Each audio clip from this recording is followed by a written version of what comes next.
প্রধানমন্ত্রী সফর নিয়ে বিস্তারিত জানাতে নয়াদিল্লির তাজ প্যালেস থেকে সরাসরি যুক্ত হচ্ছেন সহকর্মী ইশরাত জাহান উর্মি। দিল্লি সফরকালে এই হোটেলেই থাকবেন প্রধানমন্ত্রী শেখ হাসিনা। উর্মি নিশ্চয় শুনতে পাচ্ছেন আমাকে। উর্মি, এর আগে আপনি আমাকে জানিয়েছিলেন যে সন্ধ্যায় ভারতের পররাষ্ট্রমন্ত্রী এস জয়শঙ্করের সঙ্গে প্রধানমন্ত্রীর বৈঠকের বিষয়ে। বৈঠকটি আসলে কখন হতে পারে? এছাড়াও এই যে 9 থেকে 10টির চুক্তির কথা যে বলা হচ্ছে, এই চুক্তিগুলোর ভিতরে কি কি বিষয় আসলে গুরুত্ব পেতে পারে? ধন্যবাদ সুরভি। আপনার শেষ প্রশ্নটি যেটি আপনি এর আগে জানাচ্ছিলাম আমি, যে জয়শঙ্করের সঙ্গে বৈঠক, সে বৈঠক কিন্তু শুরু হয়ে গেছে। ঠিক বৈঠক এটাকে আমি বলবো না, সৌজন্য সাক্ষাৎ। পররাষ্ট্র মন্ত্রী এস জয়শঙ্কর তিনি এসেছেন আমাদের প্রধানমন্ত্রীর সাথে সৌজন্য সাক্ষাৎ করতে।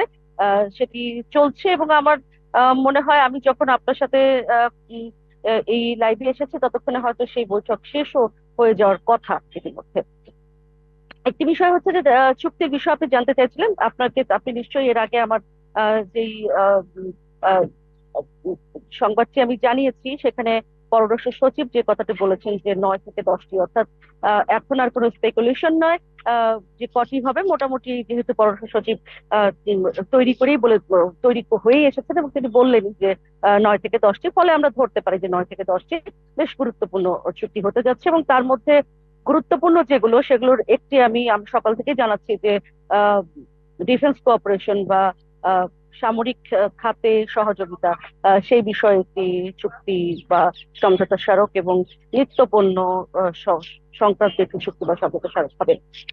এর পাশাপাশি আসলে বাংলাদেশের মানুষের যথেষ্ট আগ্রহ রয়েছে তিস্তা নিয়ে, এবং সেই তিস্তার আহ, পানি বন্টনের বিষয়টি এবারে আর খুব একটা গুরুত্ব পাচ্ছে না। বলা হচ্ছে যে এবার তিস্তা আসলে ব্যবস্থাপনা কি হবে সেই বিষয় নিয়ে বরং আলোচনা হবে, অর্থাৎ তিস্তা কিন্তু এক ধরনের নতুন মাত্রা পেতে যাচ্ছে, এই কথাটি পরিষ্কারভাবে বলা যেতে পারে। এছাড়া সুরভি, রেল সংযোগের বিষয়ে, অর্থাৎ ভারতের বাংলাদেশের ভেতর দিয়ে আরেকটি রেল সংযোগ হওয়ার কথা, যেটিকে আসলে বাংলাদেশ ভারত বলছে কানেক্টিভিটি, কিন্তু তাতে আসলে বাংলাদেশের ঠিক কতখানি লাভ হবে সেই সব বিষয়ে বোঝার মতো বিষয় রয়েছে। এই সফরে যেটি সব থেকে গুরুত্বপূর্ণ সুরভি, আমার মনে হয়েছে এই পুরো কাভার করতে গিয়ে, যে মূলত যেহেতু বাংলাদেশের মানুষের আগ্রহ রয়েছে তিস্তা নিয়ে, সেই বিষয়টি তো রয়েছেই। যেহেতু চীনের এখানে একটি চীন এখানে যুক্ত হতে চাইছে, চীন যুক্ত হওয়ার ফলে ভারত আসলে কি ধরনের আহ প্রতিক্রিয়া দেখাবে সেই বিষয়টি বাংলাদেশ দেখতে চায়। এবং এক ধরনের নতুন আলোচনা, পররাষ্ট্র সচিব যেটি বলছেন যে নতুন করে আলোচনা শুরু হবে। ফলে সব মিলিয়ে আমি যদি আপনাকে বলি, এটি হচ্ছে সব থেকে গুরুত্বপূর্ণ একটি বিষয়। আর পাশাপাশি তো চুক্তি যেগুলো অন্যান্য বিষয় রয়েছে সেগুলো তো রয়েছে। সেটা নিশ্চয়ই কালকে হায়দ্রাবাদ হাউসে দ্বিপক্ষীয় বৈঠক ছাড়াও বেশ কয়েকটি কিন্তু বৈঠক রয়েছে, যেমন ছোট ছোট গ্রুপে বিভক্ত হয়ে বিভিন্ন রকমের বৈঠক হবে বলে পররাষ্ট্র সচিব জানিয়েছে। ডেলিগেশন পর্যায়ের একটি আরো স্মল সাইজে হবে বৈঠক, তারপরে দুই নেতার চূড়ান্ত যে বৈঠক, একান্ত বৈঠক, এবং তারপরে তাদের রয়েছে যৌথ বিবৃতি।